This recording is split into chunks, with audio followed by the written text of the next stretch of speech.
Every decision carries an invisible architecture. Beneath the outcomes, beneath the intentions, there is a frame that holds it in place. This frame defines the moral weight of an action before the consequences ever unfold. It determines not what was done, but what spirit animated the doing. Most people want to believe they act on reason. They collect justifications like a lawyer building a case, but reason is too flimsy to hold a life. What lasts longer and cuts deeper is the pattern beneath the reason. That pattern is the frame. There are only two frames: gratitude, resentment, everything else is commentary. The grateful man builds because the world has given him something to build with. The resentful man tears down because the world refused to shape itself around his anger. Both believe they are right. Only one is clean. A society that loses sight of framing starts to confuse results with righteousness. It thinks generosity is measured in quantity. It thinks cruelty can be excused by clever intent. But all of this is misdirection. What matters most is the unseen scaffolding. What matters is whether the act was born from thanks or from grievance. This is not about tone. It is not about style. It is about the origin of will. And when the origin is wrong, the fruit will always rot. If a people cannot see the frame, they will fall for the image. They will crown the resentful and punish the grateful. Cain and Abel brought offerings to the same altar. The difference was not in what they gave, but in how they gave it. Abel gave from the best of his flock, and more than that, he gave it with joy. Cain gave from his crops, but his heart was elsewhere.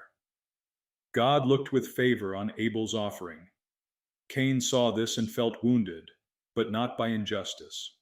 He was wounded by the sight of a man whose spirit was right, and rather than mend his own spirit, he struck down the witness to his failure. Cain's problem was never the altar, it was the frame. He gave not because he loved, but because he wanted recognition. He wanted to be seen as righteous while harboring resentment in silence. When that silence broke, it broke as violence. Abel stands as the first man to act within the golden frame. He did not perform goodness. He embodied it. His virtue was not the result of a system. It was the fruit of gratitude. Cain is the father of modern morality. His spirit haunts every movement that speaks of fairness but seeds revenge. Every act of righteous anger that hides a personal grudge traces its bloodline to Cain. The story of the first murder is not a lesson about crime. It is a lesson about motive. Abel's life was an act of thanks. Cain's was a running complaint. One built altars, the other dug graves. Gratitude builds with quiet hands. It adds without demanding credit. It protects what came before and lays foundations for what comes after. Where it rains, time becomes a friend rather than an enemy. Resentment does the opposite. It cannot leave beauty alone. It must disfigure, deface, revise. It sees every gift as a threat and every standard as a trap. The grateful man gives more than he owes. He gives because he remembers that he was never promised anything. Gratitude does not wait for fairness. It answers with strength. The resentful man hoards his effort. He watches others for signs of advantage and calculates his movements by grievance. His actions may look noble, but they are always weighted with suspicion. Where gratitude spreads, labor becomes song. Authority becomes service. Rules become reminders of meaning.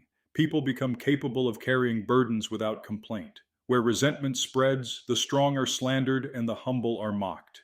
Kindness becomes weakness. Restraint becomes betrayal. The mood turns gray and the future contracts. This is not a political difference. It is a spiritual divergence. One spirit multiplies and blesses. The other consumes and corrupts. Gratitude repairs what resentment can only inherit and ruin. And once the grateful are gone, the resentful will claim the ruins were always broken. Ethical systems tend to collapse under pressure. They grow thick with exceptions, tangled in precedent, smothered by competing goods. But one question cuts through all of it. Am I doing this out of gratitude or out of resentment? This question exposes motive without needing an audience. It works in silence. It requires no praise. It does not ask whether the act is noble. It asks whether the heart is clean.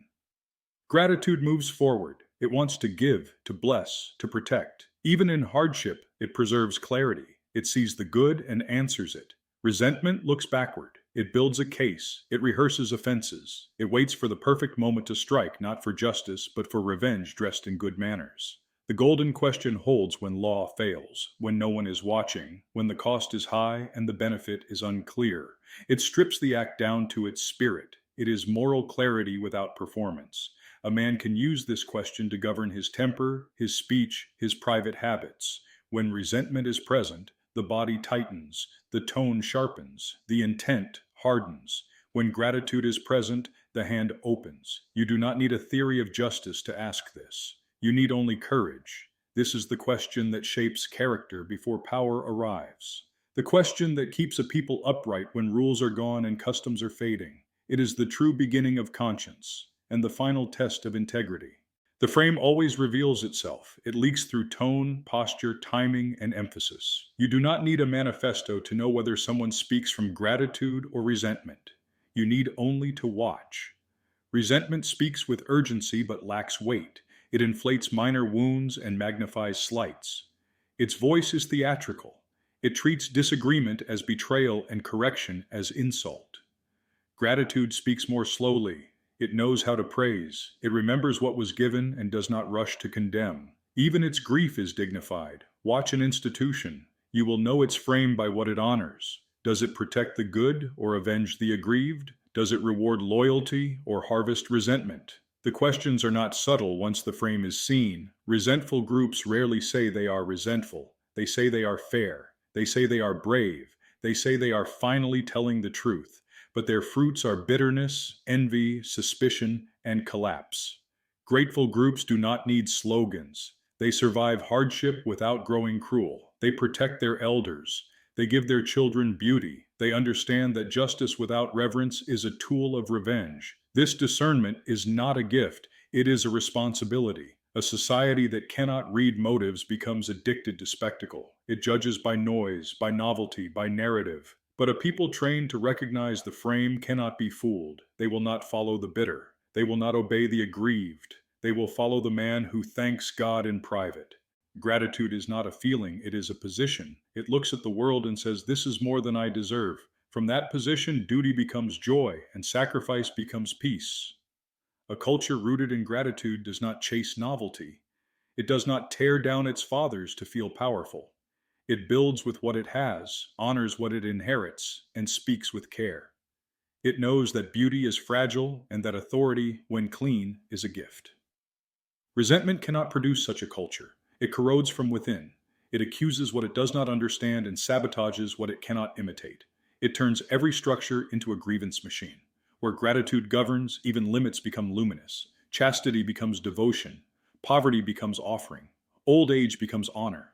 Gratitude makes the smallest act into a liturgy. The golden question is enough. If asked honestly, it regulates the soul. It can keep a man from speaking out of malice, from acting out of envy, from striking when he ought to build.